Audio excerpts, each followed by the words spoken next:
si Mel Tiangco, ang inyong kapusong totoo. Tunay ngang hindi malilimutan ang taong 2013 para sa amin dito sa GMA Kapuso Foundation. Marahil, makahulugan din ang 2013 para sa ating mga kapuso na naipagamot at napaoperahan natin para magkaroon ng panibagong pagkakataon sa buhay. Isa sa mga tumatak sa ating mga puso ang kwento ni Baby Hazel Baywong. Sa pagpasok ng bagong taon, bagong pag-asa ang ating naihandog sa kanyang pamilya. Kamustahin po natin siya. Setyembre ng taong 2013, nang ipinanganak ng inang si Rapunzel, si Baby Hazel. Pangungulila ang nadarama niya sa tuwing pinagmamasdan ang isang lumang stroller na para sana sa kanyang unang anak. Naantay ko siya sa sa kwarto namin. Sabi ko, ba't wala pa si baby? Eh, hindi ko alam na hindi na pala pupunta si baby sa akin. Naawa ko sa anak.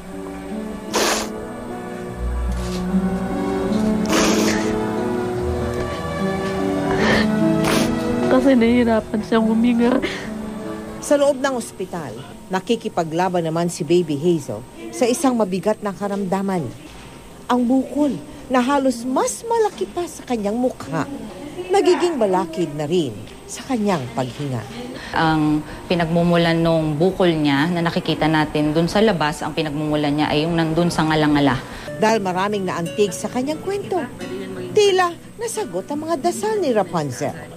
At mabilis na naisakatuparan ang isang maselang operasyon, 5 araw lang matapos isilang si Baby Hazel.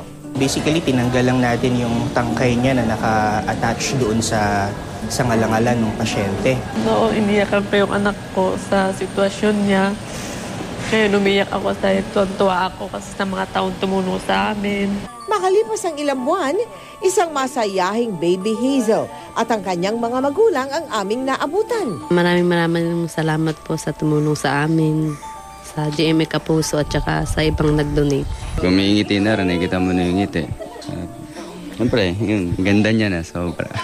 At para sa kanyang mga magulang, ito na marahil ang kanilang pinakamasayang bagong taon na bagamat sinubok sila ng isang malaking hamon, nabigyan ng kanilang munting anghel na isang panibagong pagkakataon. Nakakataba naman ang puso na sa wakas, nakita na namin ang iyong mga ngiti, Baby Hazel. Nagpapasalamat po kami kay Dr. Jose Salazar at sa lahat ng mga doktor na sumubaybay sa kondisyon ni Baby Hazel.